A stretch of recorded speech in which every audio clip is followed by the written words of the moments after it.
Hi, this is Jason from Horrific Nightmares, and today I'm going to be talking about Mummy Dearest from Bayview Entertainment.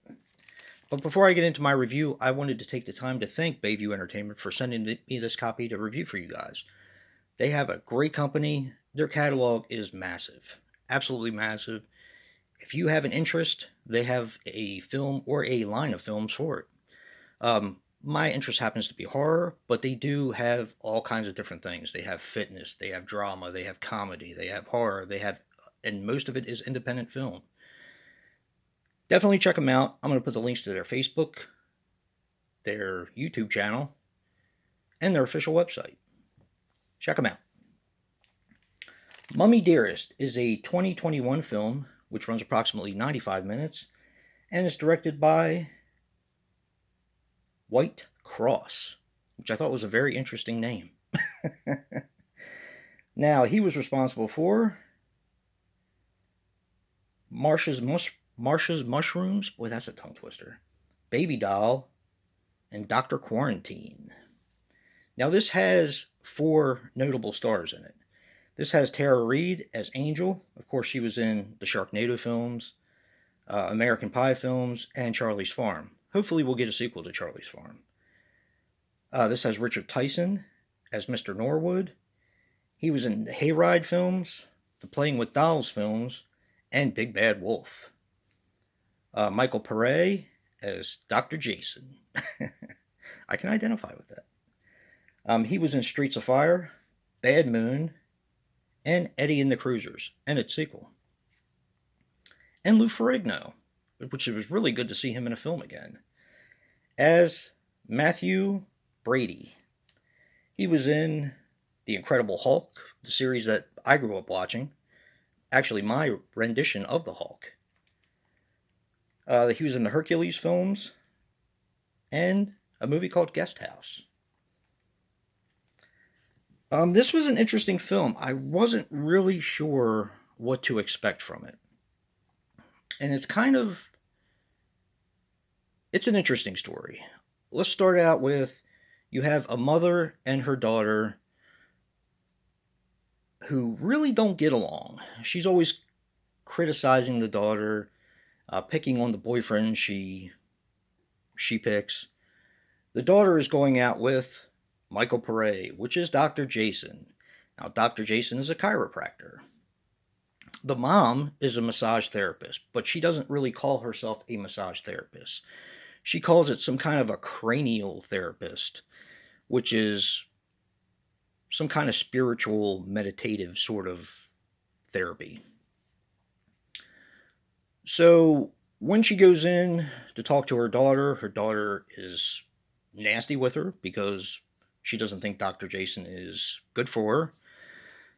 So the mom goes in and gets a line by Dr. Jason. Well, he is a goof and he hurts her so bad she's in a wheelchair. So the mom has to move in with the daughter. Now the daughter's with a new boyfriend who is obsessed with Egyptian folklore and Egyptian decorations, and it's very odd. Very, very odd. So the mom is in the top floor. They're in the bottom floor because the top floor is where the main door is. And she comes to live with them, and she starts finding out through the boyfriend who she's kind of treating, and I'll get to that in a second, that when he was younger, his mom was killed by his grandfather. So the mom was buried like a mummy in the backyard. The whole thing with sticking the thing up the nose and pulling out the brain, the whole ball of wax. So you see her kind of creeping around. Of course, this is years later when they're older. The reason why the girlfriend's mom is treating the boyfriend is because he's a musician. He's a piano player who has problems with his hands because of something that happened in the house. Now, I'm not sure how this really relates to it, but she's treating him with this whole cranial spiritual thing. Yeah. It's kind of weird, but interesting. And then you find out more about the boyfriend and the family and everything like that. But I'm going to leave it there because there is a lot still to this film. Okay. I thought the story was incredibly creative. That's the one thing I liked the most. The acting is actually halfway decent, although the daughter of the mom who is living there in a wheelchair, she's just nasty. I get it that she doesn't get along with her mom, but she just made me want to just scratch her eyes out. I mean, she was just so annoying. Now, here's my main problem with the film. I thought this was going to be a mummy slasher film, and that's on me because that was my perception. Yes, this mummy is in the film. Yes, it does play a significant role, but it's hardly ever seen, and that's a problem for me because as horror fans, we judge films by the cover. And I know you're not supposed to judge a book by its cover. That's the old proverb or whatever you want to call it. But we do. That's what gets us interested in watching the film.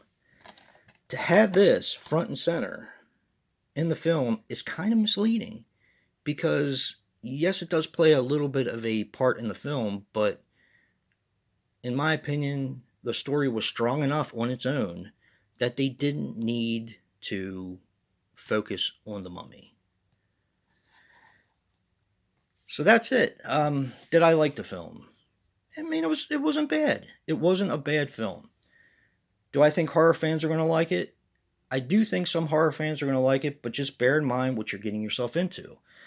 This is not a movie about a mummy. I mean, it kind of is, but it kind of isn't as well. So just know what you're getting yourself into if you do decide to watch it. Take that for what it's worth. Again, another big thank you to Bayview for sending me this copy. And if you like what you see in here, hit that like button and subscribe. And until next time, peace.